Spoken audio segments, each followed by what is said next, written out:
everybody. Time has arrived. The sole announcement I have to make before we start the meeting is that I forgot to recharge my hearing aids last night for the first time, and I can't remember. So I still have a little charge left in my left ear, so You probably did that on purpose. if you don't want me to hear it, talk to me in this ear. If you want me to hear I it, think talk we need to switch seats. here. You want to hook a string to my wrist in case you want my attention? Yeah, I'll just get Tom's attention. All right, we're here.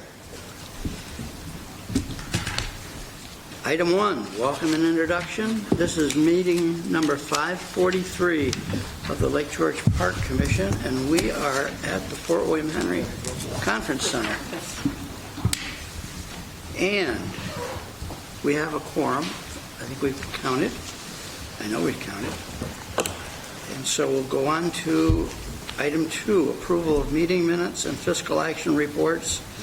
Approval of meeting minutes of February 2024. Everybody had a chance to read those? Act on them? Any motions? Motion to approve. Motion made, motion second, all in favor? Hearing no nays? Item A is carried. Item B, approval of fiscal actions report for February 2024. Motion? Motion to approve. Second. Motion made, second. All in favor? Aye. Hearing no nays. Carried. Item 3, project review actions report. Vice Chairman Stanek. Resolution 2025-12, accept the project review actions report. Whereas the Commission has received and reviewed the project review actions report prepared by staff and dated March 18, 2025, and the Project Review Committee recommends acceptance of the Project Review Actions Report. Now therefore be resolved that the Commission directs that the Project Review Actions Report be incorporated in the minutes of the full Commission meeting. So moved. Second. Motion's made, motion second. All in favor? Aye. Hearing no nays. We're done. Item 4, regional wastewater / septage disposal challenges. Mr. Wick, do you want to introduce that and talk about what you know about septic? Absolutely. Thank you, Mr. I'll Chairman. take all day.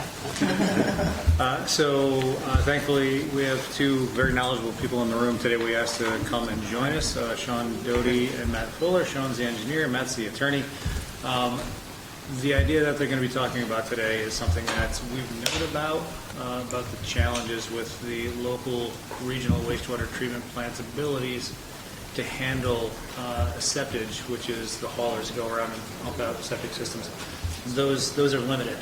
We got a pretty good eye-opening when we met these gentlemen for lunch maybe a year ago.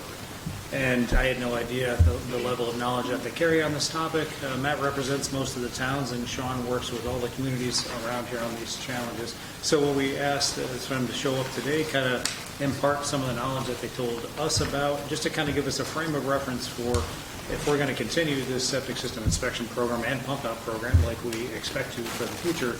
We're pumping out 2,500 septic systems every 5 years, right? So ballpark 500 per year. That is sometimes on top of, sometimes in kind of coordination with existing pump outs, and the challenges that you're going to hear about can be significant. So at the end of today's discussion, I think we'll probably carry on that conversation about is there anything the Commission can do to kind of forward and help the cause. So it looks like Matt's going to start us out, and we appreciate you guys being here. Can we go to the podium? Because I understand That's up to Justin. It might not work unless we're close yet. Oh, okay. Justin says, yeah? Is that okay? Sure. All right. Absolutely. I'm going to share the mics with yourself. Okay, for the record, Sean Doty, Swazo Doty Associates, and Matt Fuller, Myra Fuller at Stockwell. Thanks for that great introduction, Dave. We spoke with Dave in 2023, just after the inspection program launched, when we were starting to hear from haulers and from plant operators about some of the challenges they were experiencing in treating some of the septic and the availability to do the same. So we thought we'd take Dave's invitation to come here and speak to you today about a potential study. So starting off with the current state of septic, we're preaching to the choir. Obviously, the regulations that were adopted are highly effective. From my standpoint, I'm a review engineer for a few communities within the watershed, and we've seen an awful lot of applications for replacement of very deficient septic systems. A lot of which have, well, I shouldn't say a lot, many of which have turned to holding tanks too, which will add to the septic need that we talked about today. So the regulations are having their intended effect. A lot of systems that are very close to the lake. I'm preaching to the choir, of course. Largely deficient, very small. So the system's working, right? And that's what we're seeing in the field. A lot of what we like to say in-house too is we get a lot of our information about how the plants are reacting to this and how they have to take the septic from everybody's good friend they don't know, which is the wastewater treatment plant operators, right? If you don't hear from treatment plant operators, that means things are going well. Right? When you do, that means they're not. And so these avenues of information between treatment plant operators, hearing from haulers and hearing from property owners and hearing from towns are helping to inform what we think could be formalized into a regional study that explores the existing capacity of wastewater treatment plants, where folks are going when they can't bring it to the plants that are closest to the watershed, and what might need to be done to improve septic treatment and acceptance of more treatment in the facilities that are closest to the plants. So while the need is great in the watershed, it is not unique. There are other places in the state that face septic acceptance challenges, and moreover, even more challenging are dealing with biosolids. So that's the sludge that's removed from wastewater treatment plants after the treatment is done. There's less and less opportunity and locations for disposal of that on the municipal level. And septic adds to that, right? It's a higher proportion of solids that lead to greater impact to biosolids within the treatment plant itself. And then obviously, anything we do going forward has to work within the existing legal framework, which Matt can probably add to. Yeah, so what a lot of people don't understand that are out on septic systems is, municipalities, I work with Washington County, Glens Falls, Lake George, and Pack Henry Road, probably the big four plants here in the region. But those municipalities are responsible first and foremost to the people who are connected, right? The taxpayers who are connected to those systems. And septage is elective, meaning you're not obligated. No plant is obligated to accept septage. And as a matter of fact, if you start running into permit issues, flow, biologic treatment, anything like that, you have to actually cut back, right? You got to cut off outside users before you cut off connected users. And that's what we've seen. Like, for example, Washington County hasn't taken septage since 2018. They bumped into some permit limits, and there's a revenue side of that, right? Because you can generate a couple $100,000 a year in revenue to offset O&M, operations, things like that. But again, if you start bumping up against permit parameters and your speedies permit, you actually have to throttle that back, and that's what's happening. Lake George has dedicated their septic receiving, particularly in the summer, to this program, right, the commission's program. Glens Falls has throttled back. Now we actually just touched base with Chris down at the plant. They're about every half hour or so. They're up to taking trucks now. But the days of septic truck just showing up to a plant and dumping are over. They're scheduled. George has a manifest program where they're tracking where it's coming from, houses and tax map numbers and things like that. So, as speedies permits get ratcheted down every year, and with these every 5-10 years, these plant operators and the municipalities have become more sensitive to how the plants are operated. And as Sean can attest, they're not all the same. How all these plants actually operate from a technological standpoint and treatment standpoint, they're not identical. So each plant has different challenges as to what it may be facing, from nitrates to phosphorus to dissolved solids or BOD, whatever it may be. Each plant has to be looked at from a septic receiving standpoint from a different light. I think that's part of what we're all thinking. We're seeing it in the field because we go to the meetings and we hear the operators, and even from elected officials, some of you may have heard some of those septic haulers are contacting some state elected officials saying, hey, these plants don't work. We can't bring our septic here. There's something wrong with the plant. Nothing wrong with the plant. It's the waste. But that's kind of what we need to know, what that capacity is. Yeah, and we see there's a picture of the Lake George plant. Some of you have probably been there. So that's the septic receiving building at the Lake George plant currently. And just for fun, because I like talking about this stuff, what happens is they connect the hose from the back of this truck. There's a cam lock here. This is called a rack system. And so essentially the haulers swipe a card. They have a declining balance that's known in the village office, and they can only dump septage into the station if they have money on their card. And those that are offenders of the policy, meaning they tell you they don't have a truck full of grease and they do, or that's probably the prevailing challenge, get it cut off, or it's waste from the brewery alone, or other challenges, the village can cut them off pretty easily because they shut off the card, the valve won't open, they can't dump. And there's some other protections too that can be built in regard to pH or conductivity, so there's some active management that can occur with some of the septic that's brought in.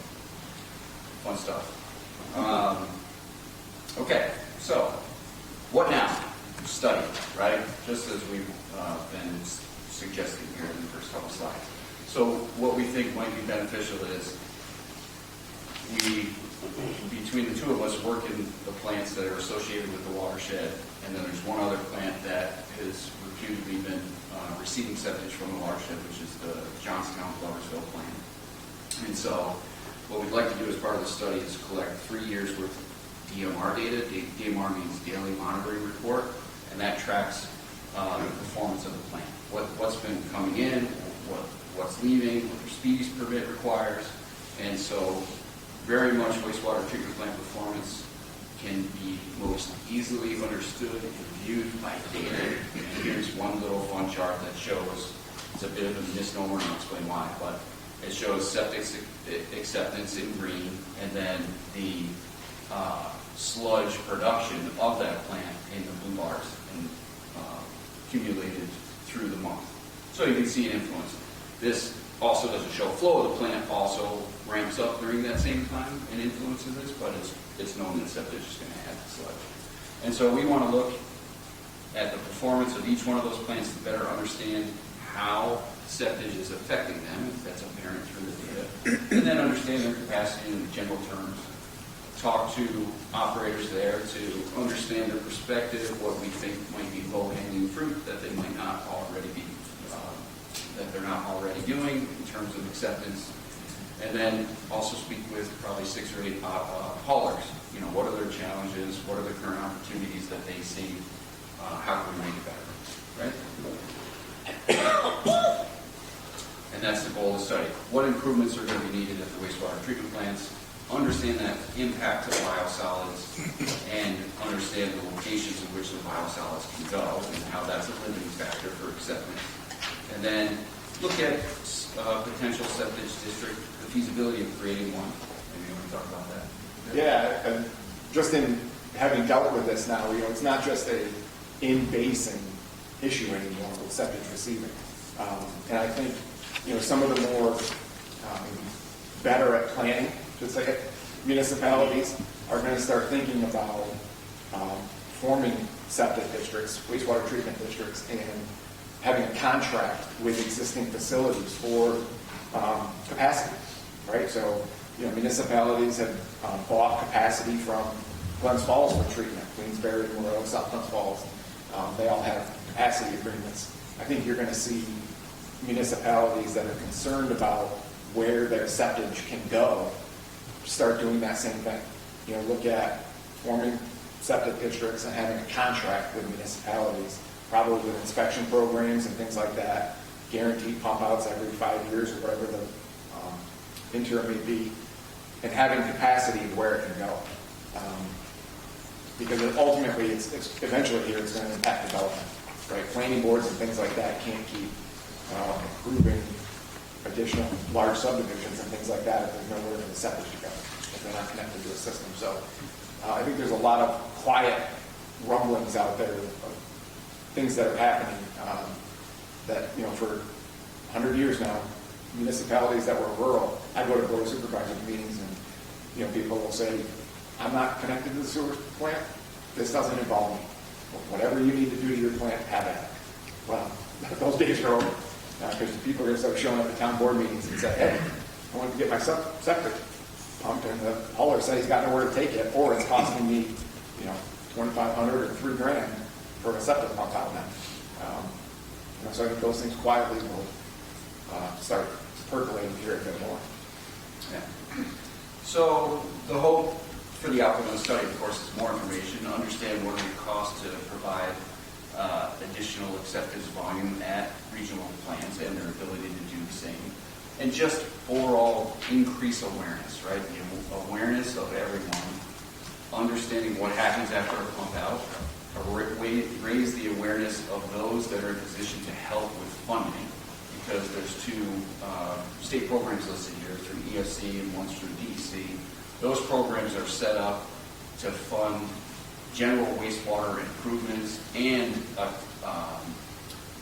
fund those that will make the greatest water quality impact, right? Septic receiving for municipalities is an option, not a requirement. And so these existing programs, which are widely used for most treatment plant improvements, are not conducive to funding septic receiving unless you try to find other ways to package it together. And local communities have already been chasing funding through these programs. And so the hope is having this watershed study will raise the awareness of the need and can be used as a catalyst for funding other programs. And operators, of course, are leading the way in this, right? They're dealing with it every single day. They need to be partners in design and part of the solutions, and they are.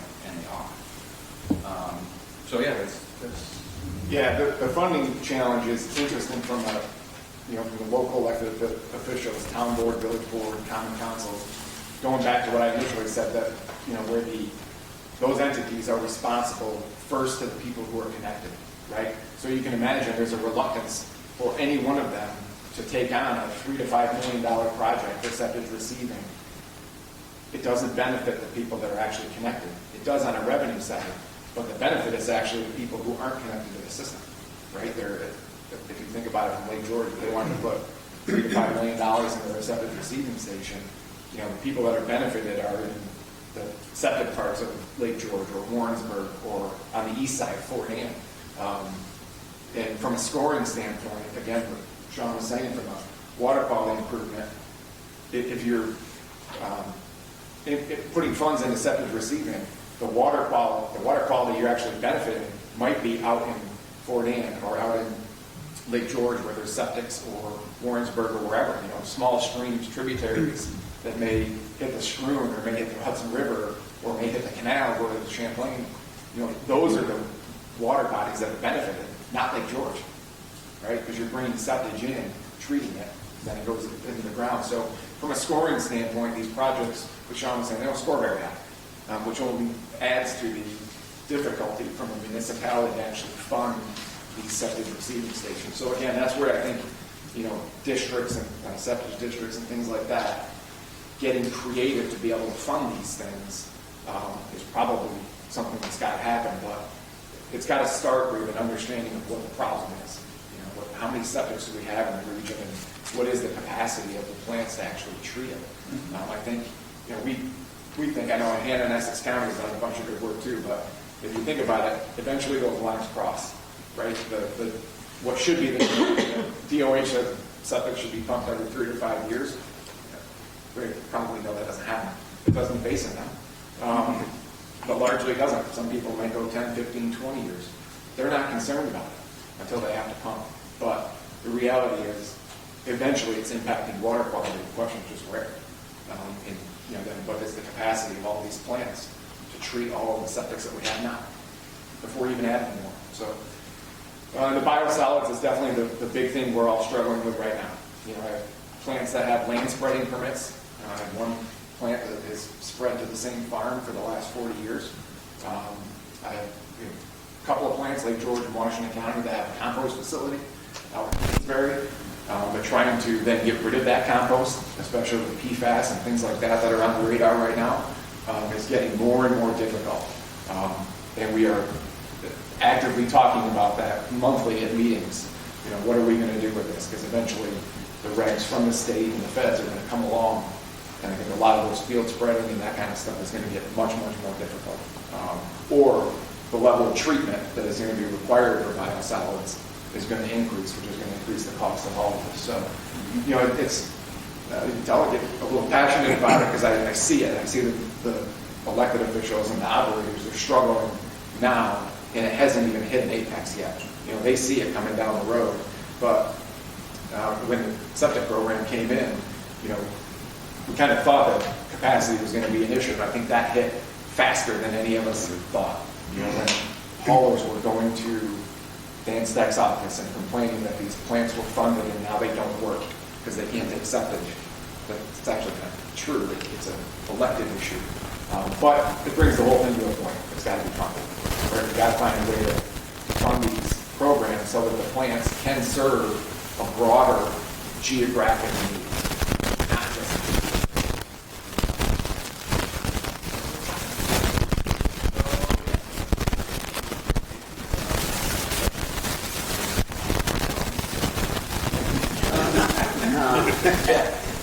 maybe this question to Dave. I don't know. Our regulations went in a couple of years ago, and we kind of seen a build-up. And in my opinion, I don't think we've reached the steady state of every year what we think is going to happen.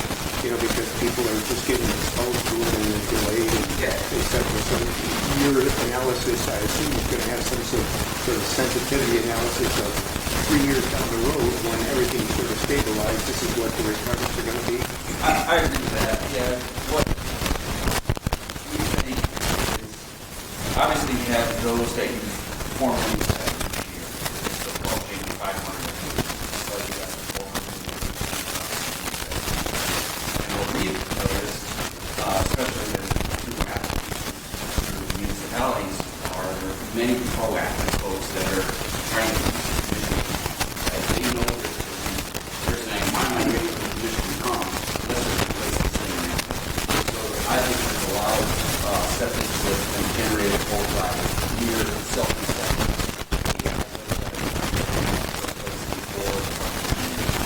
So I think the fact that that's still at the first 5 years, stabilizing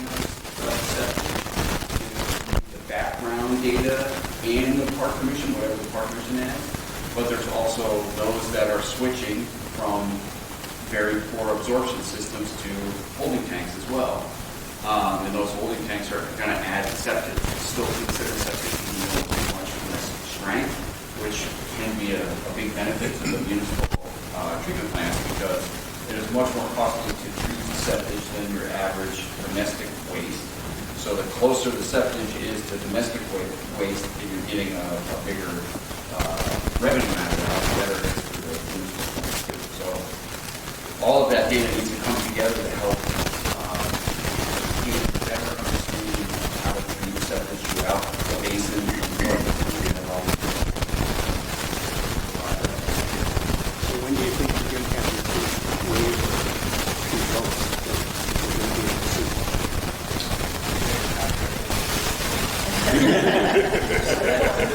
Well, the side benefit of this too is that the numbers likely can be extrapolated to a more regional basis, right? We've got a good snapshot here of a lot of properties, and there are a lot of municipalities that don't have inspection programs. Great Bowl, I think, is the only one in our region that's got a town-wide inspection program, not just related to waterfront, right? So as more municipalities start doing that and see that the data that you guys have produced have shown, listen, a lot of these subjects are found. That can be extrapolated to the region. And you've got properties that are not near the who knows, just from your numbers. You can extrapolate that out with systems out there that are found. And I think more municipalities are going to come online and say, we got to inspect these things. That's the field for transactions happening. That's only going to increase that bulk of capacity, treatment capacity that's needed. But it'll also, to your point, show where that line is. That'd be mind-boggling with the apartment construction that's happening in New Orleans, City Front Falls, and the Georgia company that's got houses and now this project, 400 apartments in one location. No, it's supposed to run down there. Well, again, going back to the, you have to serve the connected people first, right? When the municipality does that, it extends a sewer district or even in village or in district, that infill development happens. If you think about it, you are eating capacity or out of the district or out of the municipality. The first thing to go is septic. You bump up against permit. I bumped up against 95% of design capacity for years ago. They throttled that. Just like that overnight started throttling that. So, the plant operators now, again, the enforcement, permission, DEC, they know. They're experts. They know that they got to throttle back very quickly to save them. You guys know what percentage of septic is going to all? We don't. We got to find that. But we're just getting anecdotal stuff from haulers right now. We hear it from the operators. When somebody complains that they're I'm hearing it quite a bit myself, but I have to go feel it. Yeah, or this study will help identify what that is. Aside from the environmental impact of the diesel truck going back and forth, 3,000 gallons, 5,000 gallons, right? We don't even get into that part. Put the load on the Albany plant, and then it, costs that much more for everybody. And you've seen, if anybody is in paying attention to the business, the local plants that are treating septic, that rate's been going up. I want to say probably 4 years ago, it might have been 5 or 6 cents. Now it's bumping 10. So the municipalities have realized that they have a commodity here, right, which is treatment capacity, and they're using it. It's a bargain. It's a bargain. People, from the engineering standpoint, it's a bargain to your septic tank versus paying the municipal sewer rate all year long, all the time. They should change their own plan. Well, that's an option. Maybe, so you factor in the replacement itself. Right. If you're getting 30 years out of Then you it, better look at it close. yeah. If you're getting less than 30 years, maybe it starts to come together. And you're pumping it the way you're supposed to pump it. But if you're like a lot of folks that don't know the size of the system or it exists and you never pump it every 10 years or something, and you're Sean, is there a limit on the number of units that a municipal plant like George will run and have to be replaced? I think it really comes down to permit limits. As the regulations continue to force these effluents to be higher and higher quality over time, that's what drives, between that and the age, there's those of certain select individual equipment and tanks just like the usual kind, right? But until regulations tighten, that's what will drive the replacement plan or significant improvement. Hopefully that makes sense. Yeah. Speedy permits don't ever get easy. And the goal is by the name of it, right? State pollution discharge elimination system, right? It's anti-backsliding, you can't go backwards. Set up a septic district compared to a sewer district. I know the sewer district has to not kind of report, and that takes time, there's mechanisms. Same process. Same. But there are questions about the legality of a standalone septic district. I think we've probably gotten past that because, again, what I would tie it to is some sort of contractual relationship. You've got a dedicated outlet where that waste can go, I think you get around some of the legal hurdles. But that takes negotiation between municipalities. Some municipalities want to actually sell treatment capacity, and then that obligates that municipality to accept that waste. That's a different legal relationship than, as Sean was saying, I can just shut that septic receiving station off. If I'm not on contract, I can't just shut that station off. So, plant operators then have to start paying attention to the amount of capacity that's dedicated versus the amount of flow time. If those lines start to cross,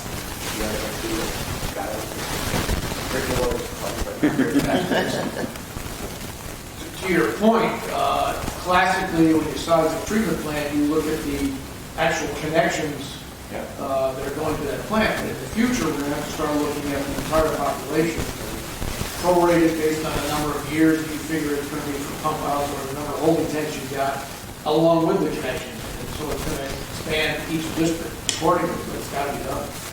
And then we bump up against the smart growth analysis, right? So with each of the EFC projects that we do, and we have to go through a smart growth analysis, and that's going to expand beyond the actual border of the district or the village or whatever it may be, the city. You start bumping up into some of those policy issues, right? So, yeah. Your crystal ball has to get clearer. Absolutely. Any other? Can we extend the capacity of the plants by removing stormwater from their systems? So it's interesting you say that. So the city of Glens Falls has a CSO community, and they're not allowed to take, Ben Ticonderoga, they're not allowed to take septic during CSO because obviously they don't want the high strength waste to end up in the water. And so, yes, to some degree, I think there is potential for that. You know, the leading candidate that would probably benefit by the most separation between Washington County School District. They don't accept septic at this time and haven't since 2018. And they're, you know, they'd like to just take septic again, but that's contingent on them doing also a sludge dryer, which helps them with their biosolids. And it's an enormous project for them. It's almost $50 million. So yeah, the simple answer is potentially, but we do a lot of storm separation work in, you know, for Washington County Sewer District, helping them with their CSOs. It's just very expensive work because you're replacing two utilities at a time. Right? You're separating a sewer that collects both stormwater and sanitary into two distinct utilities, and often you can't get away with just touching both of them. You now have to upgrade water because water's in the way and it's too close to those two things. One project that we looked at recently there is called the HF1A, and they mean their watershed by the communities they serve. HF stands for Hudson Falls. Pretty big area. Had probably about 15,000 linear feet of stormwater, new storm, sewer, many miles of rehabilitation and sanitary through slip lining, and that was that's a $10 million project by itself to help cut off some of the CSO going to the Plain River there. So it's all interconnected. No pun intended. That's why the studies, you know, it's fun to geek out on. You know, it's And you do run into a kind of a lot of unusual terms too, right? I mean, the cost to do some of these separation projects versus the benefit that you're getting, how much stormwater you're actually pulling off. It gets crazy. You could be spending hundreds of thousands of dollars for 1,000 gallons. So the municipality starts to say, well, what are we doing? You know, do we just put a tank down near our sewer plant, catch that stuff during the storm event, and then release it back into the sewer plant when it's on the side? You don't know where we higher drainage and shoulder drainage. Excuse those numbers. So there's all sorts of math done crazy. You see the CSO events before the limits and speeds for that long-term control. And all this. And it's coming back to the legal side too. We're planning and municipalities are looking at some of these projects. You know, all this stuff goes into the mix. And you know, from a developer standpoint, they don't necessarily want to pay for it. But right now, some of the things we're dealing with on new expansions, which is a new project that will introduce over, or an extension, over 2,500 gallons of sewage, right? So apartment complex, things like that. With CSO communities, like I know over Glens Falls, you have a 4-1 separation. So if we're going to extend the sewer to a new development, and somebody needs 10,000 gallons of sewage, they got to come up with a project that's going to hold 40,000 gallons of water.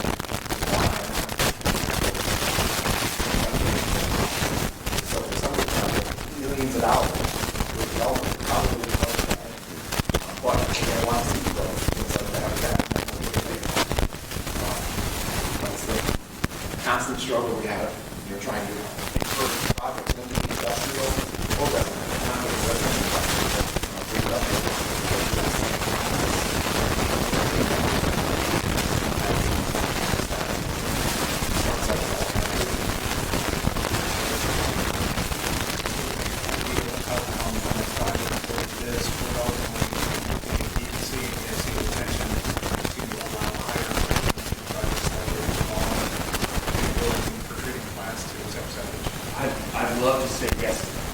So, the scoring criteria for ESC is set. So that may be difficult. I think the more likely potential outcome, and we can answer it some articles in the Chronicle. Most recently wrote an article for what's called Clearwater, for the New York Water Environment Association, about some of these challenges, is to raise awareness of or DAD, through DAD's needs. It's going to be a line item that I think is going to be helpful. So that's why continuing to raise the profile of the challenge to work outside the most common funding mechanisms, I think is probably going to be the quickest way.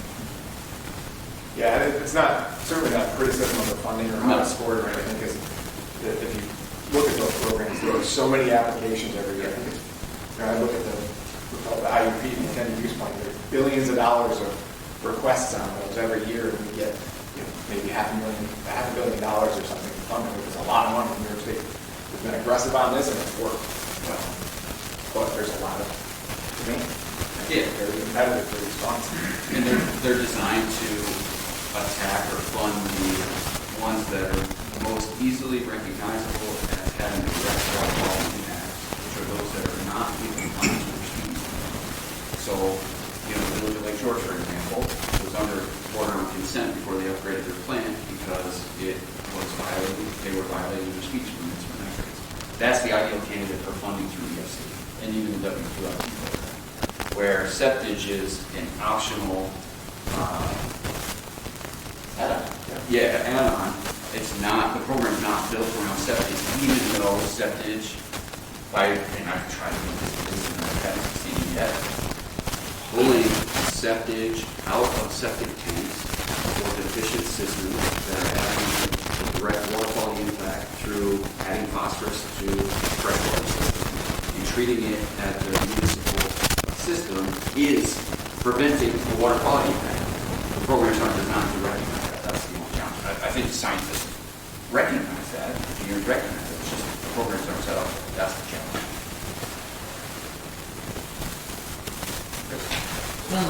Thank you. Thank you. What is the legality as you want to bring in more development, the quote-unquote impact? The legality of those Chinese You're talking like from a secret standpoint? or like to connect to the existing system? Is there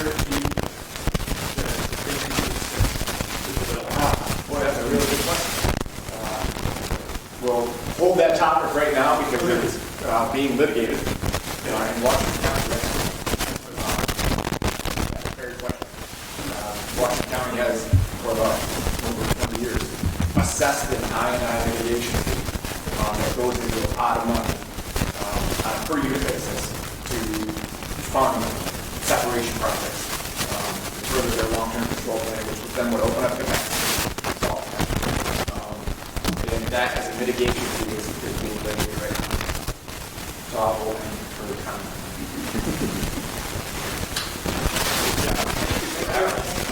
Listening to our customers. Are the black vests and the blue slacks? They are. Do you call each other in the morning? Yeah. I hate to say I only have one meeting. They're one of the public meetings and I'm out the field. Now it's great. Thank you. Scary.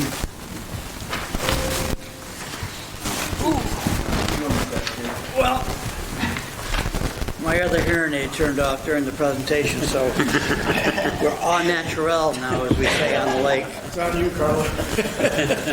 I got you. Huh? Maybe I hear better with my glasses on.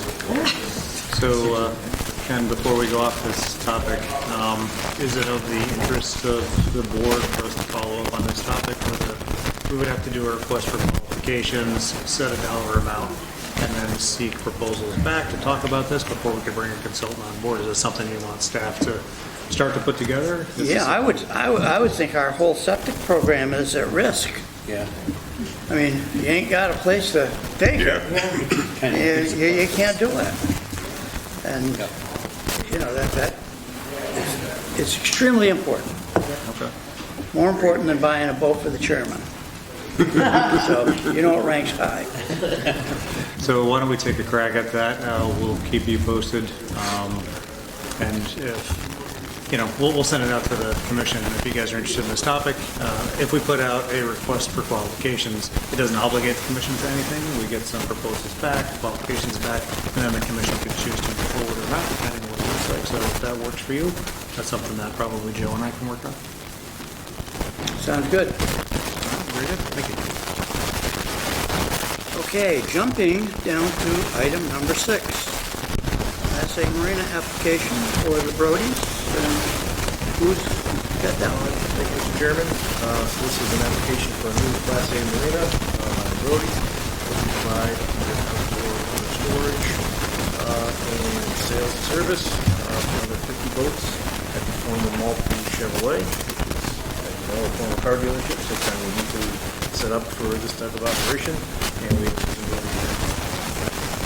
Hi there, my name is Susan Brody, and my husband John Brody and I are asking the board to approve Brody Marine Group, which is located at 1794 State Route 9 in Lake George. And as Joe said, it was formerly the Maltby Chevrolet building, which has been unused for quite a while.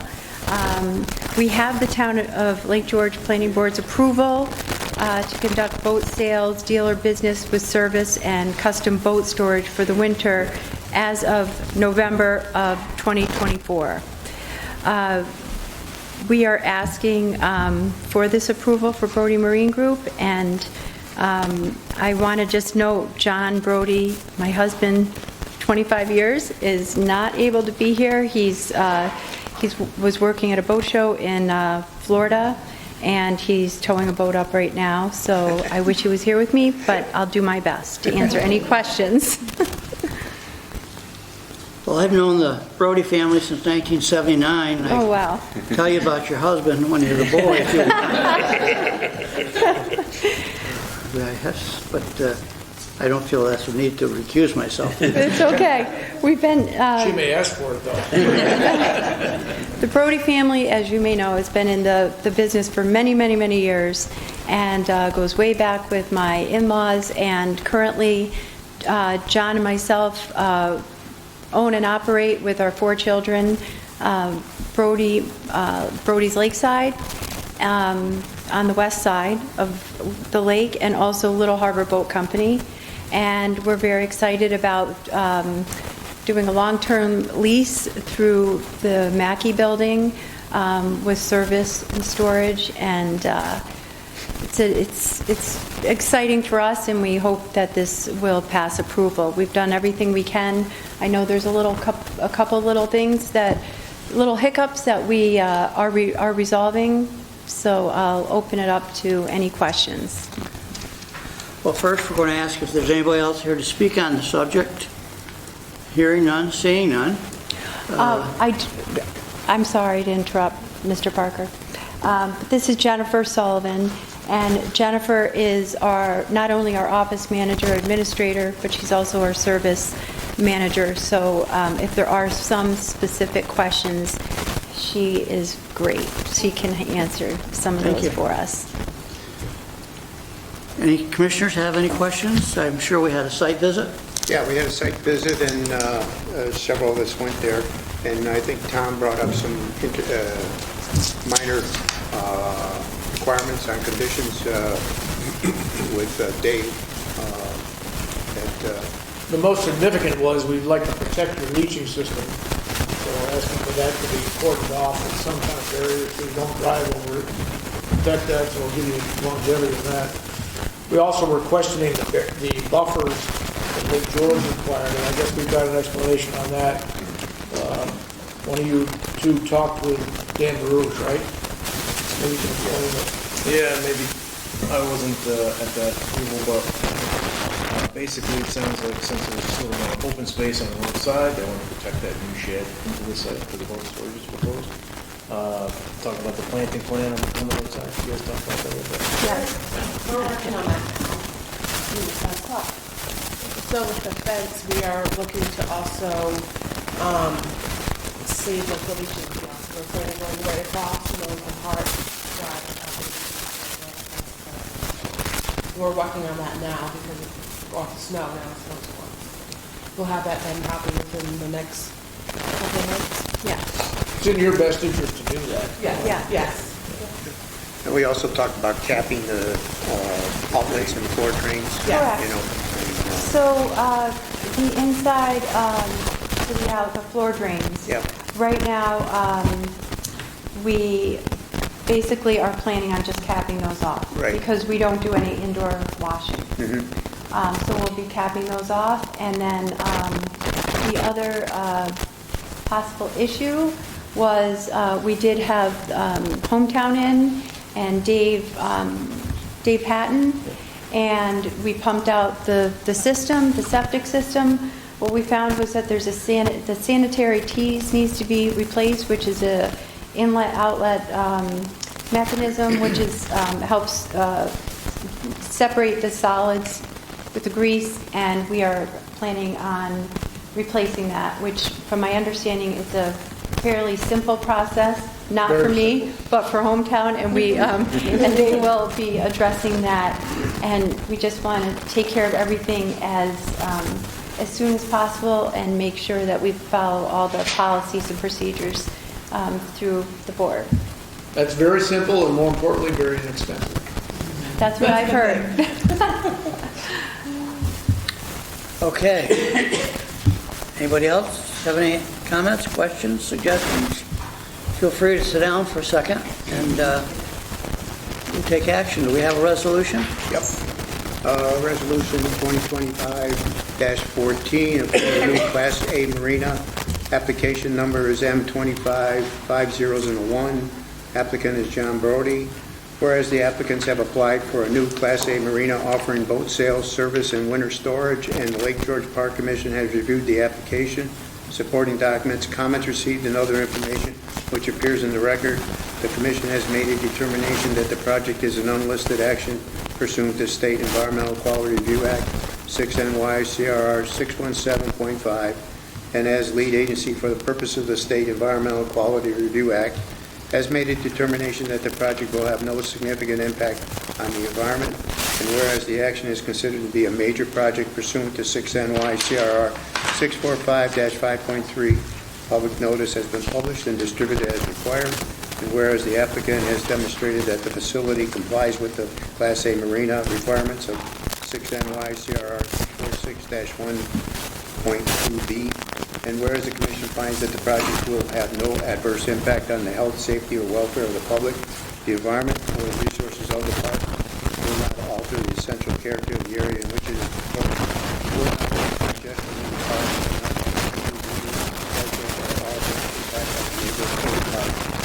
now therefore be resolved, the Lake George Park Commission hereby resolves to approve the above application with the following conditions. Number one, cap the outlet of the floor drains until such time as a DEC Speedies permit is obtained.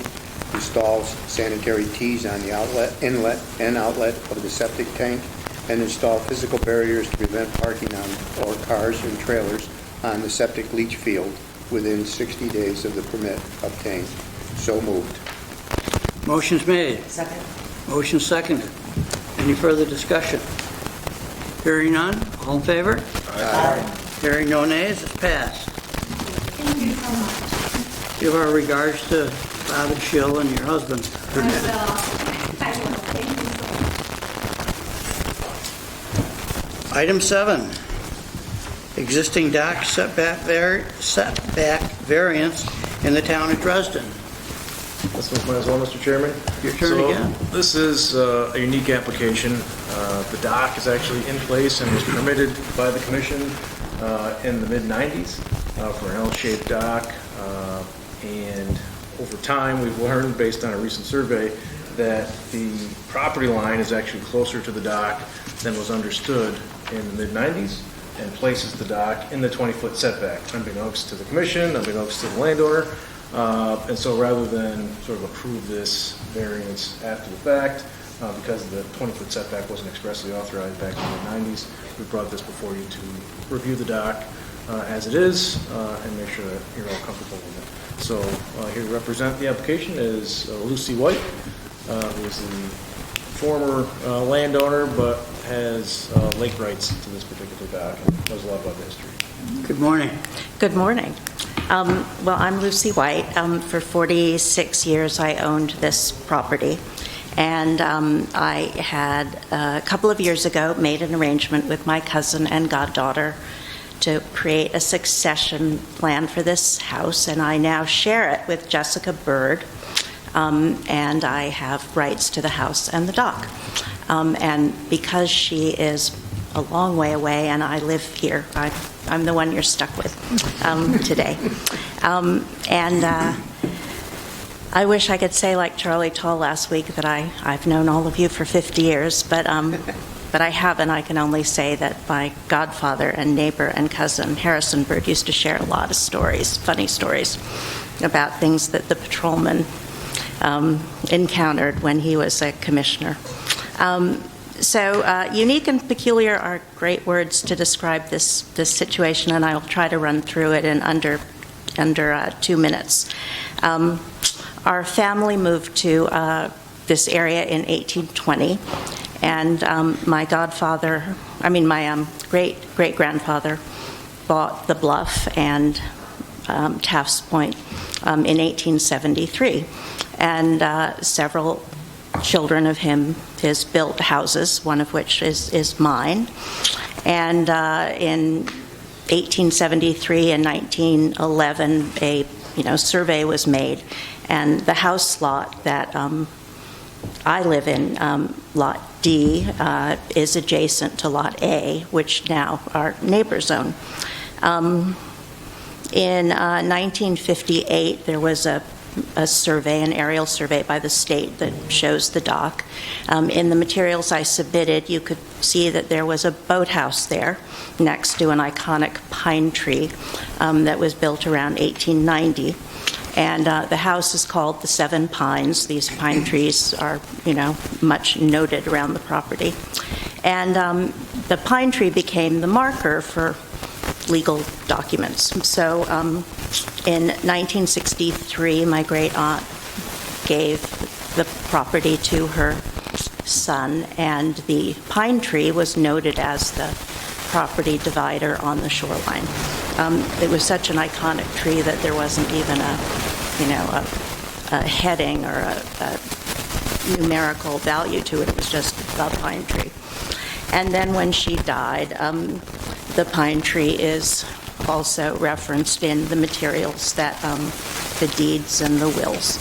And in 1977, Dan Olney sold Lot A to the Van Ryan family. And there was a mortgage that specified that he could use the boathouse around the corner until he rebuilt the dock. It was a crib, it did not have decking, and it was not a priority for him because up until that point he had a boathouse. So he died in 1980 and left the property to me.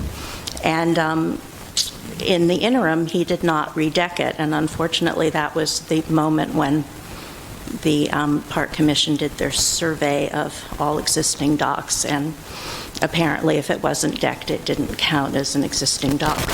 So in 1996, I applied for a dock permit to redeck the cribbing.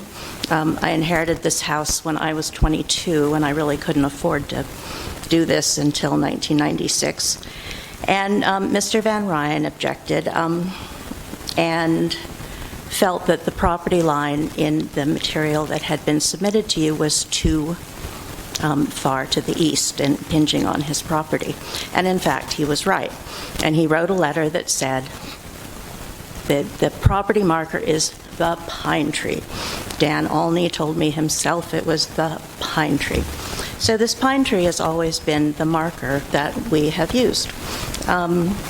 When Jessica Bird took control of the house legally, she had a survey done, and much to our shock, there was a property dividing line that was to the west of the pine tree, which made our dock non-compliant. And, it was a big surprise because the 1958 survey specifically shows the dock and marks the pine tree as the dividing line. So we talked to the owner, a representative of the owner, and she wrote back, "I don't question for a moment that the pine tree has been anything but the property line marker, but alas, I am not the sole owner.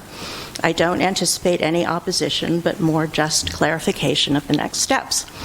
Well, unfortunately, there are 19 owners, and we provided a boundary adjustment, and it has not been signed because the 19 owners don't feel they need to sign it. So I came and spoke to Joe and said, "I want to be transparent. We have an issue here. And can this be grandfathered?" And he explained that that was not possible. So he suggested a variance, and so that is what we are seeking. It's the only solution at the moment. I think that it would be a significant hardship to move the existing dock because it would cost about $85,000.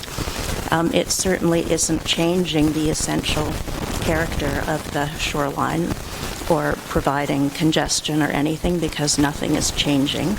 I think we have the shared goals of not disturbing the environment. I mean, obviously, for 140 years, it's been a place where, fish and underwater life has lived. So we're hoping that you all agree that leaving things as they are is not in any way harming the essential character of Bluff Head. And I'm happy to answer any questions you might have. What year did you say your ancestors bought that property? My great-great-grandfather's older sister, Emmeline, married Mr. Taft, and they bought all that property in 1820. 1820. And her father died, and she took in her youngest little brother, who was about the same age as her daughter. And when he retired from the ministry, he bought this property from his technically niece, but sort of growing up sibling, Cynthia, who had married Captain Western, who was a steamboat captain and also owned Sabbath Day Point. And she said, "Uncle, I would only sell this property to you." So that's how he built the first house on Bluff Head that Harrison Bird lived in. That's the best property description of a family I've seen, ever heard in 18 years. Well, I think you will be able to see that the terms essential character do mean something to us. And my great aunt inherited the house and this property, and my grandmother inherited a big chunk of the north property that the state now owns. Wow. Any comments from the commissioners? We didn't go up to visit it, but I mean, since this is kind of grandfathered in and there's been no, opponents to proceeding with the variance. Right. But, we read it all and. We did talk about it at length. Right, yeah, I was going to say, we met and talked quite a bit about it. So everybody's comfortable with it? Yes. No suggestions. Feel free to sit down if you'd like. Thanks. That's fine. Okay, do we have a resolution? Yes, Resolution 2025-15, approve a dock variance application. Application number is DWM 254016. Applicant is Jessica Bird. Whereas the applicant has applied for a permit to maintain a 30-foot long by 24-foot wide L-shaped dock, and whereas the Lake George Park Commission has reviewed the application, supporting documents, comments received, and other information which appears in the record, and whereas the Commission has made a determination pursuant to 6 NY CRR 645-3.6 and State Environmental Quality Review Act 6 NY CRR 617.5, that the project is a Type 2 action, does not require further review of potential impacts pursuant to this act, and whereas the action is a major project pursuant to 6 NYS CRR 645-5.3, and public notice has been published and distributed consistent with the regulations, and whereas the applicant has requested a variance from 646-1.1C11, no dock shall be constructed in the 20-foot setback, sideline setback, and whereas the applicant has demonstrated strict conformance with the regulation, and the regulation will unnecessarily cause hardship due to unique and peculiar circumstances which impose substantial financial, technical, and safety burdens. And whereas the Commission finds that there is no reasonable possibility that the applicant's property, or if no property is involved, the continuation of the applicant's business, enterprise, or use of activity will bring a reasonable return from the conformance with the regulation. The Commission hereby finds that project will have no adverse impact on the health, safety, or welfare of the public, the environment, or the resources of the park, and will not alter the essential character of the area in which it is proposed, will not lead to congestion in the park, and will not have an undue visual, cultural, or audible impact on the neighborhood or the park. Now therefore be resolved, the Lake George Park Commission hereby approves the above application as proposed. So moved. Second. Motion's made. Well, thank you very much. No, hang on. Two more seconds here. Can I just make one thing? Because I know Joe, he said major project, but it's a minor. My notes show minor, so Yep. it's meant to be minor. Okay. Okay. Thank you. We have a second? I second it. Seconded. Any discussion? All in favor? Aye. No nays? You're there. Well, just Thank you very much. Thank you very much. Have a It's a good drive big home. worry I got an alleviated. administrative question. No, that's okay. Yes? Should we update, now that we're in full commission meeting, should we update the status of the Kendall application that was discussed in the earlier meeting? It was pulled. I know. The application was The simply... public doesn't know that. They don't know the reason, so I don't know if we should update the record for that. Do it quick while nobody's listening. I don't know. Do you want to update the record on that, Joe? Yeah, I mean, the record is Joe Thorne, or Randy, They I guess. withdrew their application, they're going to pursue a compliant permit? Yes, Okay. complying without a variance required. That's not an uncommon situation with it. Yeah, exactly. I It gets pulled just wondered before if the we should meeting. update the record officially. It's on the agenda. Item 8, we're going to jump 205 years, 1820 to 2025. And the technology has changed slightly. We're going to talk about a drone, We are. which 10 years ago, none of us knew what it was. I apologize, I didn't wear the proper uniform for speaking. I have the black vest, but I don't have the blue. Do we? Oh, this I got to see. So we've been talking, we obviously, the commission has some additional funds that we're looking to do, lake-wide projects on. And one of the suggestions was, let's look into getting a drone. Why would we need a drone? Aerial photos and videos. For one, the images on the right are from Carl Heinemann, I believe, and also a recreation study that I just kind of pulled out. Those are basically examples of what we'd be able to do with the drone. Rec study support, doing a shoreline inventory, not only on docks, but also on stormwater permits and other inspections. Any water quality issues, HABs, things like that, and also just general lake use, looking at the village area if we're getting too many boats that are going in, touching the Minnehaha and whatnot as they're coming in. Is there a way that we can document that? Yes, with our drones. So what kind of options do we have? There's quadcopter or fixed wing or kind of the current technologies. The one up on the top right-hand corner, that's a fixed wing. Basically, you would launch that kind of almost throwing it and getting that going. The middle option is a quadcopter. That's the DJI Matrice. That's one we're looking at. And then the one on the bottom is kind of a hybrid. It's fixed wing and it also does launch like a quadcopter. Those are very expensive, kind of out of our price range. But some of the ones that we were looking at, we had a budget of $10,000. We did want to be able to take off and land on the tri-tune, on the water. Obviously, we can also fly from the land as well, from take off from the dock or something along those lines. We looked at thermal, infrared, LiDAR, multispectral. Those are all different kind of cameras you can have, and I guess different options to kind of to plug in there. Some of the other, oops, what I do? That's not the laser. Oh well. There it is. So some of the, we looked at DJI. It's a very popular drone, very easy to fly. The technology has gotten so much better. Obviously, they're at 4, 3, and other numbers. They're always changing.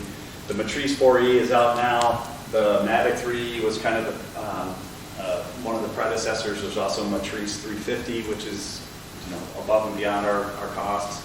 The Mavic 4 is supposed to come out, I've heard anywhere from April to September. And then there's other types of drones and other companies that we looked at as well. But the DJI, again, is something that I'm familiar with, and then also that talking with the folks at DEC, they said just the best drone out there, and they would recommend that. And then also we look at accessories and software.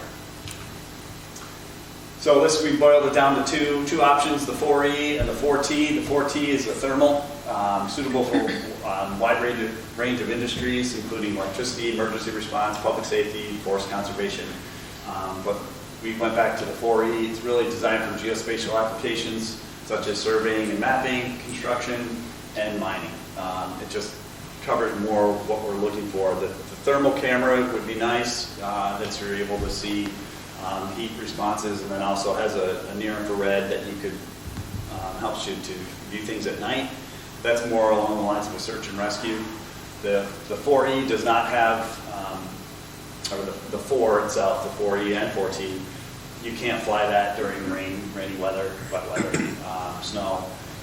So doing night operations for emergency response really wouldn't make sense to get that, because if somebody's lost or you have bad weather, you can't fly the drone. So you'd be better off flying a separate drone for something along those lines. But that wasn't something that we were really, it wasn't a priority, I guess, at this point. So the Matrice 4E, there's a picture of it. It's got 3 different cameras. I'll go into a little bit more detail in a second. It also comes with a 1-year DJI Terra software as well, extra batteries, propellers. There's the combo kit. It's got this nice little remote controller unit, 7.5-inch display, some extra propellers, connections, a hard case, and it folds right up into that little package there. Some of the specs, there's the size, 12 inches by 15 by 5.5, or almost 6 inches high. The fastest speed is 46 miles an hour, which is pretty fast. That's without wind. So if you are tracking, one of the things we looked at is, for the rec study, if we need to go from bay to bay to bay, we could kind of fly it along with us. It takes about 15 seconds to land it, swap out the battery, drop, put it back up in the air again. Can go as high as 19,000 feet, which really surprised me. We're only allowed to fly at 400 feet above whatever you're flying. So that's the highest you can fly it. So if we're on top of the mountain, Buck Mountain or whatever, we can fly at 400 feet above that if we were surveying something up there. Battery life, 49 minutes. That's obviously no wind, probably not doing a whole lot. It's probably closer to about 45, but that's still pretty good. Max wind, you can fly in 27 miles an hour. Accuracy, we talked on Friday a little bit about this, and Tom was asking about accuracy. If you have a real-time kinetic receiver, basically it's a GPS receiver giving you an exact location of where you are, and that gets tied into the GPS unit, which has a real-time RTK receiver on top. That's that little dome that was on top of it. You can get 1 centimeter in the horizontal and 1.5 centimeters in the vertical. So that's pretty accurate for surveying wise. I'm not a licensed surveyor, so we're going to not have that for us. We'll be about 4 centimeters and 6 centimeters in the horizontal and vertical, respectively. The distance it can fly is 15 miles. That'll still have connection with the remote controller, but we're not allowed to fly it beyond your visual line of sight. So as far as you can see it, once you can't see it, you got to bring it back. So that's still pretty far. But it's also an unaided. You can't use binoculars to track it and look at it. So, we can fly it out of Joe's office and look down the lake and just get it going. But we wouldn't be able to see that far. Again, the 3 cameras, telephoto lens, medium telephoto, and a wide angle. There's also a laser range finder that goes out to about 1.1 miles and distances. We can calculate things from there. There's also electronic dehazing that's part of the software, so if it's a little bit foggy out, you could still kind of remove that and still get some photos if you needed to.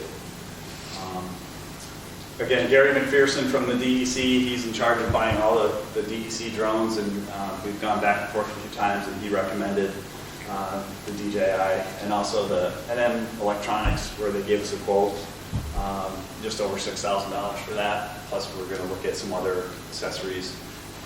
But I just wanted to show a quick video. Tom had asked some questions, and so did Joe. And just to kind of give you an idea of some of the things that this is capable of.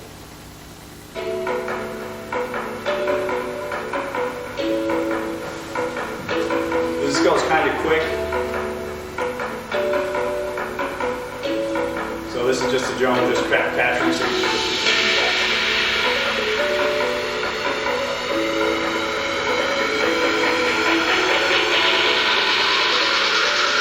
I'm going to pause it for a second and slow it down a little bit here.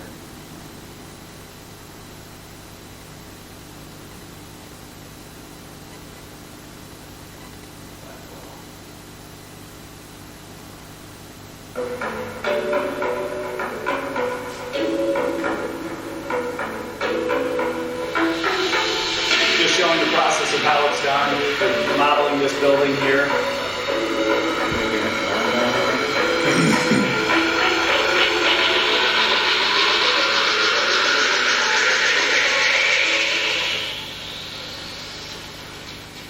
So it's generated a point cloud from the initial flight, and now it's going to give you a flight to get real high resolution imagery of the entire building. And you'll see these green lines pop up, and then this is the execution. And you just hit go, and it follows those lines automatically and just takes the pictures.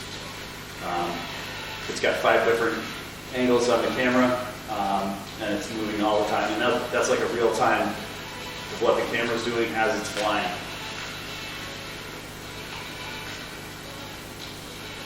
So a lot of the stuff is going to be built in. All the technology is there. We just basically all we do is we can plug in some flight paths and just hit go. We don't actually have to do a lot of flying per se. We just have to keep an eye on it and make sure it's doing the right thing. But you have different images down here. This is kind of the model it's building. And we'll see here in a little bit of what the actual final product is. And how crazy detailed it is. It's basically picking up everything. And we, possibly use this flying along the shoreline to get some accurate images of the docks and whatnot. But that's the final model product. That's looking at a computer screen. And you can go in there and take measurements and things like that. And there's a whole host of other things that we'll be able to do. That's just kind of just a neat little fun thing to look at. That, something that we could possibly do. Other things were needed on it. So Randy, let's say we've gone out for years now and inspected every dock after construction. It takes a fair amount of time. Something like this would be able to go up, you fly it in 15 minutes, and it gets a 3D model, including dimensions of everything to do with that dock. Yeah, we'd be able to we could essentially have what that did at that building. You could do that for every dock if you wanted to. Joe and I were thinking more along, APA years ago had done, actually Joe, I think when you were still at the APA, went around the lake and took pictures of the shoreline, and they're all cataloged and whatnot, and we can go back and look at those as we're doing our reviews. But we thought that this would be something where you could take the drone and kind of fly along the shoreline and hit this, and do the same thing and kind of catalog it the same way. So whether we're looking at a new application or 10, 15 years down the road, what did it look like in 2025? And the same thing for stormwater projects and sort of things that we're looking at, shoreline development, other things along those lines. You're a licensed drone operator, Randy? I am, and I think it would be good to get have a couple other folks get it. It's a pretty, not easy course, but you have to sit there and take the course, pass the test, get a 75 or more. And then every 2 years you have to renew your license through the FAA course. So it's kind of like you're a pilot per se, but you can't fly a plane. You're allowed to fly a drone, and you have to follow obviously all the rules and whatnot. So. My grandson-in-law has a drone, and it's about 4 years ago, whatever. And so he said, "You want to fly it?" And I said, "Yeah, we were over by Canoe Island." And I flew it up as he's saying, "Now you got to be careful of the wires there." Took the control, I handed it right back to him. I said, "I don't want to know about that." But it was an interesting process. Yeah, you hit a button to start, it'll go up in the air. If you have it on a set pattern, you can go fly your pattern, and it'll actually land back in the same spot if you wanted to. It has a whole bunch of features where I think there's 8 directional cameras on it, so that it has accident avoidance. So you could essentially just fly it along, and it's going to see something and it'll move around it. So it's like I said, pretty easy to fly, but it's pretty new technology with a lot of associated software and whatnot that will go along with it. So. I think it'll be an incredibly useful tool for the commission. I agree. So are you going to have a review and prioritize how you're going to use the drone? Yeah, I'm sure once it comes in, we'll talk about different projects and ways we can use it. I think certainly on individual projects, it can be useful, kind of showing you how something may or may not fit in your neighborhood. Also, cataloging the shoreline, Eurasian water milfoil beds. If the water's nice and calm, you can see that from an elevated position. So I think there's a lot of useful. I know there's a lot of projects. It's a process of prioritizing what you're going to do. Exactly. Yeah, and I think the big thing will be, with the rec study this summer, helping out with that and assisting with that. And then again, what I mentioned about the village and potentially doing a zone where kayaks can't go beyond that or something along those lines. And we can make it part of the monthly agenda is to include the use of the drone in whatever project du jour. Keep track. We're going to have to make sure Carl is on call because we're going to get complaints. We're spying or We'll have a nice response for that. I'll tell you, Ready to go. been a lot of times I've been on the lake that I wish I'd had a drone on my boat. I did that at the LGA actually. nefarious need. Well, that spousal attendance. It's always been my biggest. So what are we looking for? We do have a resolution, don't we? Yep. We do. Oh, you guys are just tying us right up. Do you have that to read, Joe? Yep. Drone Purchase Resolution 2025-16. Whereas as a New York State regulatory and public safety agency, the Commission has many roles in protecting Lake George and the safety of its users. And whereas the Commission finds that the aerial photography that is publicly available does not provide the level of detail, and the Commission needs to satisfy all of the many roles and responsibilities. And whereas drones have the increasingly utilized for capturing imagery, video across the commercial and government industries, given their affordability and ability to provide details not otherwise available. And whereas the Commission currently has one licensed drone operator, anticipates additional staff from Marine Patrol to get licenses as well. And whereas the Commission staff has researched the most appropriate option for procurement of a small drone, finding that high-quality drones can be procured for reasonable cost. Now therefore be resolved that the Commission hereby authorizes Commission staff to procure a suitable small quadcopter drone for the agency's myriad operations not to exceed $8,000 and to train appropriate staff on the utilization of that drone. So moved. Motion is made. Second. Motion second. Any discussion? Any questions? Any limitations? All in favor? Aye. Hearing no nays? That is adopted. We're into the new 20th century. Law Enforcement Committee report, which falls upon my shoulders, I guess. Held this morning at 9:30. We had an equipment report from the lieutenant about a new patrol truck, which has been ordered.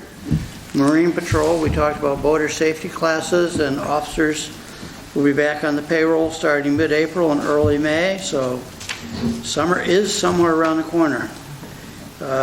We discussed about the docks at Green Island, which we again discussed at the meeting, and the bidding on them and the back out to bid. We discussed a couple of, actually just one, enforcement action. And on the agenda is cases closed, which just involves two that have paid their fines and have made their repairs. So I make that a motion. No, we don't make that a motion, do we? Yes, we do. Joe has a Resolution 7, do you have that, Joe, the resolution? Thank you. That's what Law I'm looking Enforcement Committee Resolution 2025-17, acceptance of the law enforcement report.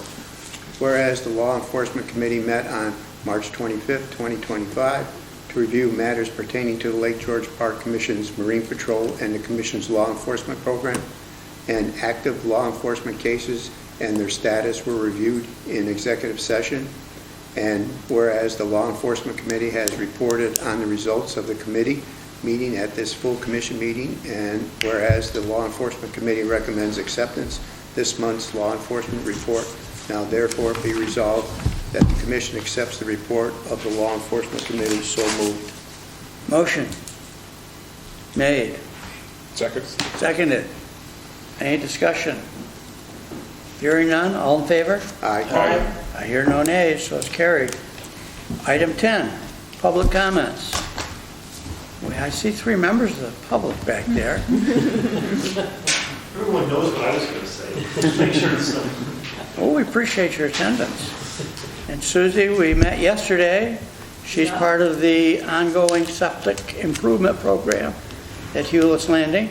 Yeah, and today's topic was just so fascinating to learn about. The septic and the basin of Matt and the other nice fellow Doty's presentation was just fascinating. I really hope people watch the video from today, because that's a hot topic right there. And Randy, with your drone, my husband's a drone operator for the military, and the applications are endless. So, like, great job, guys. Like, fantastic. There you go. You're now part of the public comments. Anybody else? Mr. Nowitzki? No, thanks. Okay.